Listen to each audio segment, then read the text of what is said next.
الله يا الله يا الله يا رب وفقنا لما ترضاه.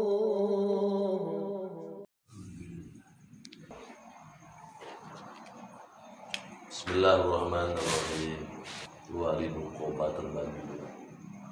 Yang pertama, mereka adalah yang bertugas untuk mengeluarkan kotoran-kotoran nafsu. Itu pamit di dalam ilmu tariqah itu biasanya para mursyid. Karena para mursyid itu selalu mendidik dan mengarahkan kepada murid-muridnya untuk mengenal mana fujuroha, mana watakwaha, mana kotoran-kotoran hati, mana kesucian-kesucian hati, dan mana kegelapan-kegelapan hati, dan mana nur-nur hati. Nah, orang-orang yang ngaji tariqah itu di samping mempelajari ilmu syariatnya bagaimana kira-kira tembus ke ruhani-ruhaniyahnya. Mereka adalah bertugas untuk mengeluarkan kotoran-kotoran nafsu, kotoran-kotoran hati. Yang kedua, wali nuqoba adalah yang bersungguh-sungguh dengan nama yang batin. Nama yang batin itu adalah nama-nama haqaiq. Juga mereka memuliakan batin-batinnya manusia, mengangkat batin-batin manusia dari batin-batin yang rendah, dari batin-batin yang kepada selalu memandang zahir supaya memandang kepada al-batin. Alladzina yu'minuna bil ghaib, itu orang-orang yang selalu hatinya diarahkan kepada perkara yang gaib. Apa itu? Kepada keagungan kebesaran Allah Subhanahu wa taala akan sifat af'al dan asma'nya. Bagaimana dia merasakan nama-nama itu? Seperti nama Al-Batin itu apa? Ar-Rahman itu seakan-akan dohir. Dalam tulisan itu ya Rahman, tulisannya seperti itu. Al-Batinnya itu mereka yang merasakan bahwa dirinya sedang dimanja dengan kebesaran Allah. Itu Al-Batin. Dia merasa diliputi oleh Ar-Rahman ya Allah. Karena Ar-Rahman yang memberi nikmat besar yang dalam dunia. Sehingga dirinya merasa dirinya itu diliputi. Jadi al-batin itu merasakan dirinya, nama al-batin, nama asma Allah itu, al-batin itu merasakan dirinya dimanja oleh Allah, bisa melihat itu nikmat besar dari Allah, bisa berpikir itu nikmat besar dari Allah karena pikiran asalnya kosong, bisa bernapas itu nikmat ar-Rahman juga dari Allah, bisa pikir ar-Razzaqnya al-Khafi, bisa bicara itu pun adalah nikmat besar dari Allah, bisa mendengar, bisa menghirup bau-bauan, kita bisa melihat warna-warni sehingga terlihat indah. Itu pemberian Allah. Andaikan kita melihat buta warna, hitam semua, nggak warna-warni, waduh, maka dia tidak melihat keindahan. Atau kita melihat putih saja, nggak ada warna-warni, ya selamanya tidak melihat keindahan. Maka melihat warna-warni sehingga melihat itu makhluk ciptaan Allah, apalagi maha indahnya sebagai pencipta. Allah memberikan mulut, kita bisa bicara dan kita bisa merasakan semua rasa. Sok lamun rasa amis kabeh. Itu terima. Tidak akan merasakan gurih, asin sadayana atau pahit sadayana. Wah, moal rasa pelem. Itu kenikmatan Ar-Rahman Allah. Dia menyebut lisannya la ilaha illallah, hatinya mengesahkan Allah dari semua af'al sifat asma. La fa'alu lima yurid, termasuk pekerjaan Allah itu untuk mempelajari tauhidul af'al, tauhidul sifat, tauhidul asma,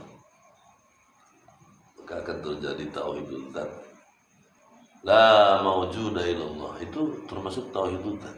Tauhidul asma, tauhidul dzat itu tauhidul asma, tauhidul sifat, tauhidul af'al.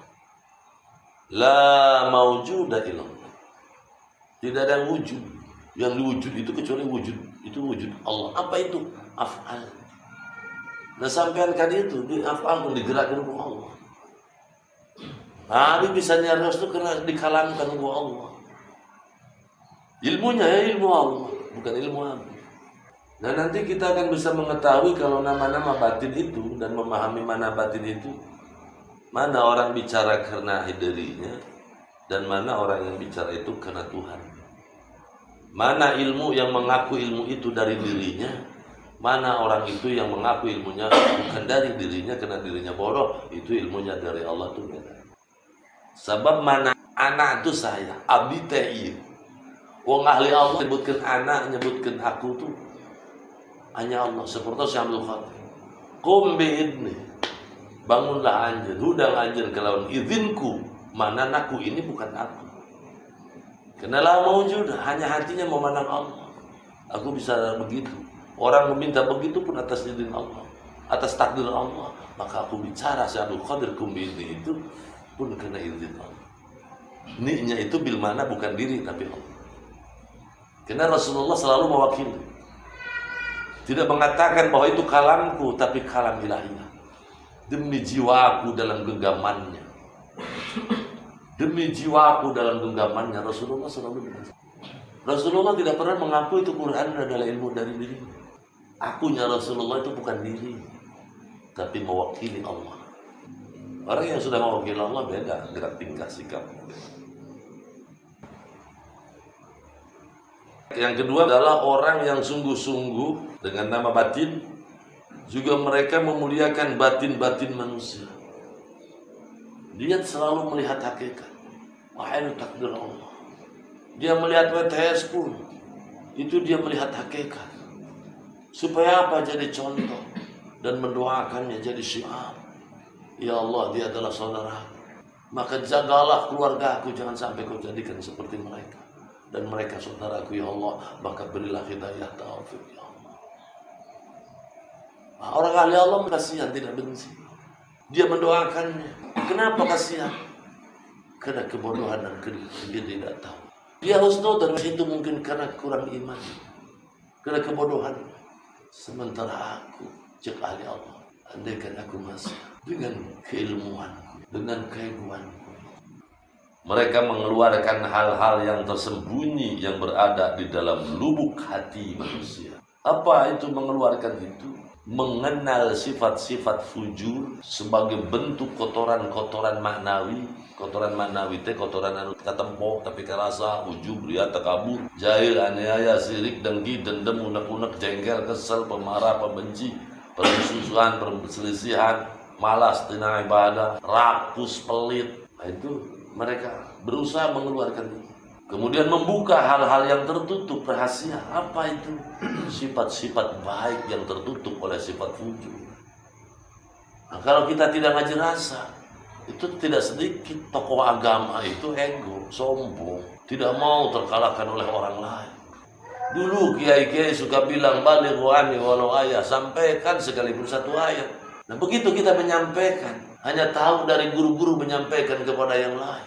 Ustaz apa? Kiai katro, kiai menang di karbit, kalau Ustaz karbitan. Itu tinggal diluruskan. Tapi di sisi lain kata Ustaz sendiri itu, balighu anni walau ayat, sampaikan kalau bisa setelah ngaji dari sini ke keluargamu, temanmu, sahabatmu. Begitu belajar menyampaikan, ternyata cekehnya sorangan, kiai karbitan itu, Ustaz karbitan, sok tahu nyawanan. Akhir zaman itu wali-wali nuqobah itu di antara dua definisinya itu adalah orang yang selalu berusaha mengeluarkan kotoran-kotoran hawa nafsu, baik dirinya maupun kepada murid-muridnya. Nah ini termasuk ngaji tarekat itu bisa masuk, andaikan kita memang berusaha, tapi jangan sekali-kali ngaku wali, haram hukumnya. Tapi kita belajar ingin jadi wali Allah itu harus. Karena kita ingin dirahmati, ingin mendapatkan ampunan Allah, kita ibadah, kita sholat, kita ngaji itu supaya menang rahmat Allah. Kalau jangan magis dirahmati ku Allah, diampuni ku Allah, ya waliullah namanya. Lalu orang gigi berusaha merasakan hatinya seperti itu golongan tingkat wali nuqobah. Mereka mengeluarkan hal-hal yang tersembunyi yang berada dalam lubuk hati manusia, membuka hal-hal yang tertutup agar jadi terwujud. Setelah mampu mengeluarkan sifat-sifat fujur atau mengendalikan, mengetahui sifat fujur, bahwa sifat fujur itu adalah racun dan kendaraan-kendaraan syaitan, dan setelah mengenal sifat-sifat watakwa, sifat-sifat baik itu adalah kendaraannya malaikat yang dirahmati oleh Allah, yang dicintai oleh Allah, maka dia akan mampu menguasai sifat fujur. Setelah mampu menguasai sifat fujur dengan ngaji tarekat, nah wasilahnya nih, dan kita kembali, guru itu hanya mengembalikan kepada dirinya. Dengan kesemangatan guru menyampaikan dan menerangkan. Dan untuk berhasil dan tidaknya tergantung niat dan kecenderungan keinginan kita sejauh mana butuhnya akan ampunan dan rahmat Allah. Setelah seseorang mampu menguasai hatinya, mengenal hatinya mana fujur sebagai jalan yang dimurkai oleh Allah, wa taqwa jalan yang dirahmati oleh Allah, wa taqwa itu adalah suratal ladzina an'amta 'alaihim, jalannya orang-orang yang Allah beri nikmat. Itu sifat wa taqwa. Wa taqwa itu hati yang ingat Allah dan sebagainya. Tawadu, ikhlas, ridha, yakin, tenang, cinta kasih, sosial, pemaaf, sabar, qanaah, tawakal, ikhlas, kasih sayang dan sebagainya lah. Nah itu an'amta 'alaihim. Dan fujur itu adalah ghairil maghdubi 'alaihim waladdallin. Nah kita di dunia bisa melihat kita ini dirahmati oleh Allah atau dimurkai oleh Allah. Nah, itu bisa diketahui setelah kita mengenal hati kita dikuasai oleh fujur, berarti kita sedang dalam keadaan dimurkai Allah. Begitu kita berusaha dalam hati yang watakwa dan berusaha untuk selalu watakwa, selalu ikhlas, selalu husnudzon, selalu baik sangka, selalu berusaha sabar, ikhlas, yakin, tenang, dan sebagainya, berarti itu adalah ada di dalam jalan yang diridhai dan dirahmati oleh Allah. Nah, ternyata setelah sadar kita banyak fujurnya, maka dia akan menjadi orang yang dicintai Allah dengan melalui apa? Taubat. Innallaha yuhibbut tawabin. Allah sangat mencintai, menyayangi orang-orang yang bertaubat. Nah, wali nuqoba ini ada yang mengatakan itu jumlahnya 300 orang yang diberi nama Ali. Ali itu adalah orang-orang yang ditinggikan. Siapa orang yang ditinggikan?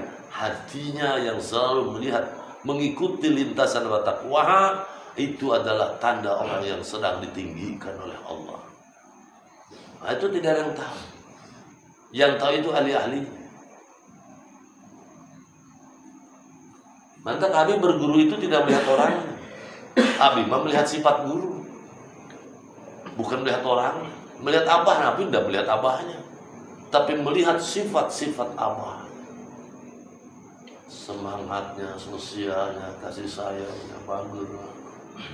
Masya Allah. Itu yang Abi tiru.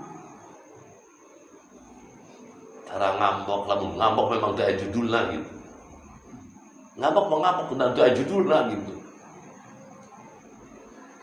Ngambok tak sebagai bukti kota bulalema. Ngamarahnya itu seperti apa? Tapi itu mempelajari itu. Bukan wujud orang, tapi dilihat itu adalah sifat-sifat diri, kesemangatannya, kasih sayangnya, sabarnya, sosial, ketegaannya, sehingga terlihat kesolehan, terlihat keunikan yang ajibnya. Nah, andaikan kita ngaji ke Abi cuma melihat orang, tanpa melihat kesabaran, keikhlasan, kesemangatan dan sebagainya, maka kita tidak akan mendapatkan pelajaran yang sesungguhnya. Dan tidak menjadi tiru, untuk ditiru. Karena laqad kana lakum fi Rasulillahi uswatun hasanah. Itu apa uswatun hasanah itu? Perilakunya. Bukan bentuk ganteng dan sebagainya, tapi perilaku. Akhlak itu perilaku. Wali nuqoba mempunyai 10 amal, 4 amal dohir dan 6 amal batin. Di antara amal dohir yang 4 yaitu banyak ibadahnya. Itu sudah dibahas sampai 2G can sadaya ya? Sampai 2. Ibadah itu adalah hakikat sujud. Apa hakikat sujud itu? Tunduk patuh akan ketentuan aturan Allah Subhanahu wa taala dengan kalimat yang sering dibaca itu raditu billahi rabba wa bil islami dina wa bi Muhammadin nabiyya wa rasulah. Dia rela di pangerananku Allah, baik buruk kudrat irodat menerima dengan rela. Itu ciri orang ahli Allah. Wa bil islami dina, dia rela diatur oleh agamanya, oleh agama Allah. Dia rela diatur oleh nabinya sebagai nabi. Nabi kita, berarti kita harus rela dengan aturan, dengan syariat yang disyariatkan oleh Rasulullah SAW, dan kita berusaha mengikutinya sedikit demi sedikit. Nah itu, andaikan kita beramal zahir terus dibarengi dengan amal-amal batin, maka menjadi sempurna dan akan terlihat dari akhlak-akhlak yang baik. Merasa hina dalam semua hal di hadapan Allah. Kalau sudah merasa dirinya hina di hadapan Allah, itu tidak akan sombong, dijamin. Terus berusaha dengan perbuatan yang berlawanan dengan hawa nafsu, yaitu selalu mengikuti sifat-sifat watakwa, dengan memandang keagungan kebesaran Allah Subhanahu wa Ta'ala.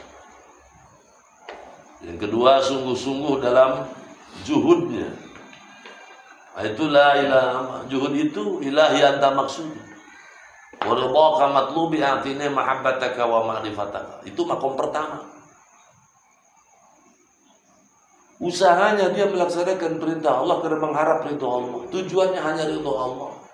Atine mahabbataka, karena mengharap usahanya, rumah tangganya, silaturahminya, ngaji, apapun yang dia lakukan, tujuannya hanya Engkau Allah.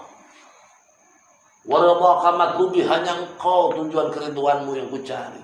Aku bersedekah, aku usaha, aku makan, aku minum, aku istirahat, tidur, aku bangunnya bertawakal kepadamu, tidurnya berpasrah kepadamu, dan apapun yang terjadi, aku bergerak apapun yang kulakukan semata-mata waradhaka matlubi, keriduanmu yang aku cari. Atine mahabbataka, hanya mengharap cintamu, rahmatmu, kasih sayangmu. Wa ma'rifataka, supaya aku akrab bersamamu, lebih mengenal kepadamu. Sehingga yang membuahkan wa ma'rifataka itu berjiwa bijaksana, menjadi arif. Arif billah itu mengenal Allah itu, maka bakalan arif ke makhluknya, bijaksana. Jadi meniadakan yang lain kecuali hanya ridha Allah, cinta kasih sayang Allah, rahmat Allah. Itu orang juhud. Tingkat pertama. Itulah yang tak maksudnya waradhaka matlubi, itu keridhaan Allah yang dicari, itu tingkat pertama. Kita ingin mencari ridho Allah, tapi kita tidak tahu ridho Allah. Kita ingin dicintai Allah, tapi kita tidak tahu apa jalan yang dicintai Allah. Kenapa sholat aja kadang-kala menjadi murka Allah, di mana sholatnya dia, apalagi sholatnya sombong. Mencari ilmu dan punya ilmu itu sebagai nur, orang yang dicintai oleh Allah, tapi bisa dimurkai oleh Allah jika ilmunya menjadi kesombongan. Hatinya untuk selalu hadir bersama Allah. Dia membuang jauh-jauh keraguan dengan selalu berusaha bertawajuh. Bertawajuh itu penuh perhatian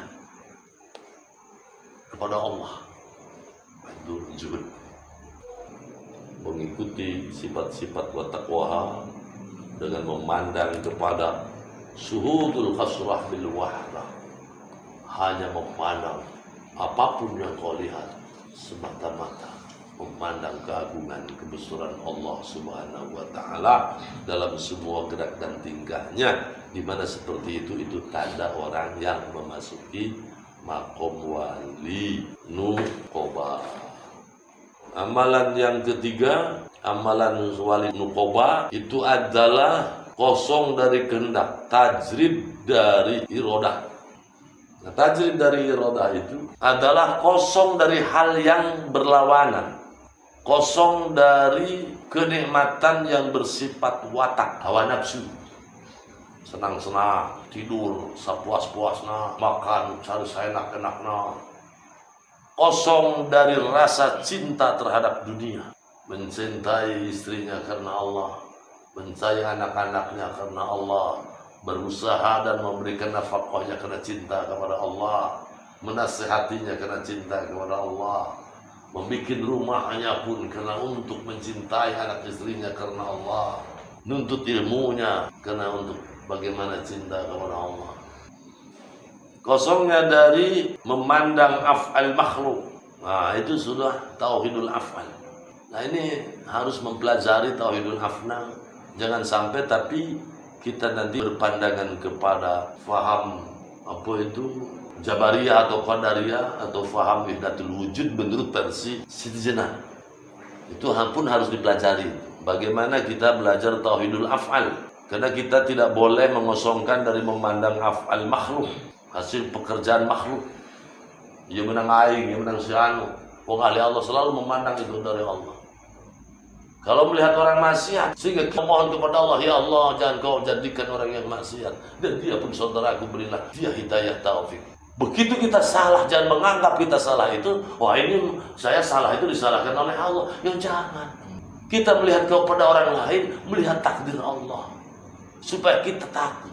Kasar apa contoh, tak mana itu ulah kieu. Umpamana ya jelema tukang teu bener gitu. Pas urang ningali, tak eta teh contoh keur urang. Ti Allah kasar apa kieu mun ka abdi teh mah.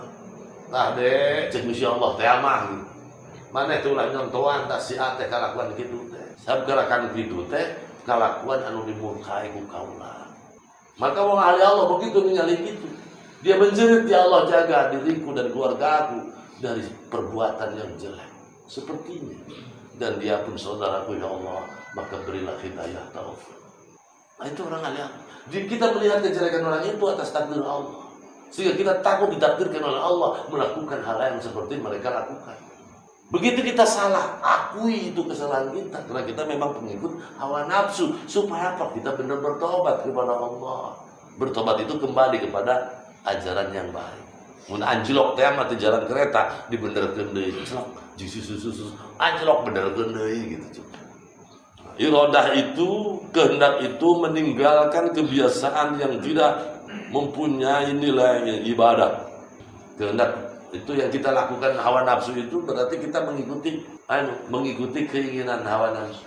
Jadi menyatukan iradah, menyatukan takdir, ketentuan. Nah, seseorang ahli Allah itu mampu pindah dari melaksanakan keinginan diri kepada sekehendak Allah. Contoh dalam suruh makan.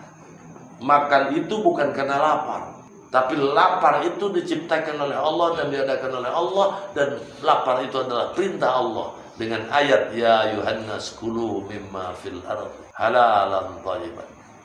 Wahai manusia yang gumlar di alam dunia ini, makanlah oleh kamu. Kenapa Allah nyuruh makan? Oh, inilah lapar, maka makannya melaksanakan perintah Allah. Kulu wasrobu, makan dan minumlah. Makannya kena melaksanakan perintah Allah, minumnya kena melaksanakan perintah Allah. Itu bedanya orang kalian. Nah, bersetubuhnya melaksanakan perintah Allah, karena itu pun perintah Allah. Biarlah istri-istrimu dengan baik. Usahana itu bertabanana kamu mencari rezeki karuniaku. Usahana melaksanakan perintah Allah. Pakai baju dan menutupi aurat, melaksanakan perintah Allah sambil memohon ampun dengan pakaian ampunanmu, ya Allah, ampuni dosa-dosaku. Tutupi aurat dosa-dosaku dengan ampunan. Pakai baju tak gitu benar. Bismillahirrahmanirrahim. Laksanakan perintah Allah, pakai baju, tutupan aurat. Dan berdoa di situ, ya Allah, tutupilah aurat dosa-dosaku dengan ampunan. Karena Allah Maha Ghafur. Memindahkan cinta kepada Allah, memutuskan cinta kepada makhluk. Nah, itu cintanya itu karena Allah, memilikinya titipan Allah, maka itu akan pernah mencintainya. Nah, itu susah. Nah, itu mestinya ini disulukan hiji-hiji, namun yang bisa. Namun yang jadi wali nukoba itu disuruhkan hiji-hiji. Nah, suluk neraka itu sebenarnya itu perjalanan para kekasih Allah. Menarik nafsu dari wataknya, menghadapkannya kepada perintah-perintah Allah tadi, menenggelamkan keinginan dirinya kepada sekehendak Allah. Kesimpulannya itu amalan yang ketiga. Kesimpulan dari makna tajrid dari iroda itu adalah orang-orang yang merasa dirinya la haula wala quwata dirinya merasa tidak punya daya dan kekuatan untuk melakukan apapun illa billah. Itu semua saya bisa ngaji, saya bisa usaha, saya bisa dapat uang, saya bisa makan, bisa minum, bisa berpakaian, bisa bekerja. Nah, itu semua karena semata-mata pertolongan Allah. Nah, itu akan terjadi la maujuda illallah. Yang wujud yang terlihat itu hanya sifat al-asma, kehendak dan aturan. Yang keempat, wali nukoba itu bersungguh-sungguh kuat bermujahadah. Jadi perjuangan untuk menuju Allah itu, untuk memerangi sifat fujurnya itu kuat. Mujahadah menurut bahasa adalah memerangi musuh-musuh Allah. Apa musuh Allah? Nah, ini orang ahli-ahli doa musuh Allah itu tukang maksiat, tukang tarasolan. Itu musuh-musuh Allah. Tapi bagi ahli Allah, musuh-musuh Allah yang pertama itu fujurnya, lintasan kejelekan dirinya. Nah, sementara ahli doa itu yang terlihat itu kejelekan orang tanpa melihat kekurangan diri. Itu beda. Makanya kita ngaji tarekat itu harus siap 1000 fitnah. Kenapa harus siap 1000 fitnah? Karena kita melihat sesungguhnya musuh adalah dalam diri kita sendiri. Enggak, ahli Allah beda. Memerangi musuh-musuh Allah itu dari sifat fujur dan akhlak-akhlak yang tidak baik. Dia banyak bertobat kepada Allah dan memohon hidayah taufik kepada Allah dan memohon pertolongan Allah. As-Samad, dia selalu bergantung kepada Allah. Siapa yang bergantung kepada Allah itu? Itulah orang yang selalu bermuraqabah dengan Allah, yang suluk muraqabah kepada Allah. Itu As-Samad. Kenapa? Karena sesungguhnya kita sendiri adalah ketergantungan kepada seluruh sifat af'al asma Allah, disadari ataupun tidak. Karena kita bisa di sini atas ilmu Allah, atas takdir Allah, atas ketentuan dan aturan Allah. Mujahadah terbagi dua bagian. Ada yang umum, ada yang khusus. Yang umum itu menempatkan aturan dalam beramal ibadah. Apa itu syariat? Dohirnya dirinya secara umum meninggalkan semua apa yang dilarang oleh hukum-hukum Allah. Menempatkan aturan hukum-hukum dalam kehidupan sehari-hari yang dilakukan oleh diri kita. Meninggalkan haram, ghibah, namimah, fitnah, permusuhan, perselisihan, bohong, nipu, merampas hak orang. Meninggalkan itu dan melaksanakan wajib sunnah. Meninggalkan haram. Jadi melaksanakan wajibnya tetap dilaksanakan, sunnahnya selalu berusaha dilaksanakan, dan benar-benar meninggalkan apa-apa yang diharamkan oleh Allah secara hukum zahirnya. Secara khusus, mujahadah itu adalah memerangi lintasan-lintasan fujur sehingga penghambaannya semata-mata hanya kepada Allah, bukan karena wajib, bukan karena haram. Tapi sholat wajib itu bukan karena wajib, tapi sebagai bukti ini adalah kecintaan dan perintah Allah dengan keriduan yang sangat diridhoi oleh Allah. Pengharamannya bukan karena haram, tapi yang diharamkan itu orang ahli Allah memandang ini pekerjaan yang dimurkai Allah. Kalau sudah begitu, nah itu ahli haqqaiq. Haram, Allah. Wah, itu wajib, puasa itu wajib. Kita bukan karena wajib secara hukum wajib, tapi wajib itu sebagai perjalanan yang diridhoi oleh Allah. Ditinggalkan, waduh Allah murka gitu bang ahli Allah. Beda. Ahli ilmu sih ahli Allah beda. Nah itu nanti yang disebut ilmu ilham. Ilmu yang jadi ilmu itu jadi ilham. Kita baru jadi sebatas membaca ilmu dan menjadi hamba ilmu. Kalau sudah menjadi ilmu jadi ilham, dia sudah mulai sedikit usul kepada Allah. Oh, ini jalan yang diridhoi. Oh, ini jalan haram yang dimurkai Allah. Minuman bir, oh dimurkai Allah. Ah, spirit saja, ini masih diridhoi oleh Allah. Ah, itu contoh lagi. Oh, ini haram, yang halal banyak. Ini kita bukan hamba halal, tapi hamba rahmat, hamba Allah. Itu hebat, beda tingkatnya. Itu disebut makom malakuti, tingkat malakuti ya. Itu secara khusus mujahadah itu suatu asbab yang sangat besar untuk usul sampainya kepada Allah. Nah tadi, andaikan kita minum karena Allah, melihat airnya pun memandang ini sebagai ciptaan Allah dan sebagai bukti ar-Rahmannya Allah, al-kafinya Allah dan sebagainya. Allah meminumnya karena Allah, itu khusyuk. Jadi menghali Allah ternyata gitu, bukan dalam sholat saja, dalam makan, minum, berak, kencingnya bisa khusyuk, apalagi sholat lagi. Itu ahli Allah. Mujahadah dalam pandangan hakikat adalah untuk selalu berusaha hatinya diarahkan kepada kehendak Allah, kudrat irodat Allah, kepada sifat af'al asma Allah, ditenggelamkan kepada aturan Allah. Takdir itu, kudrat irodat itu termasuk wajib, haram, itu ketentuan. Kita diwajibkan oleh Allah, itu irodah, ketentuan aturan Allah, ya harus lakukan. Cuma kalau takdir itu antara senang, susah, sakit, geri. Lah orang jadi Islam, hukum sholat itu takdir Allah, ketentuan dari Allah. Takdir itu luas takdir. Ada maqalah, barang siapa yang bersungguh-sungguh dalam beramal soleh, maka Allah akan tambahkan hidayah.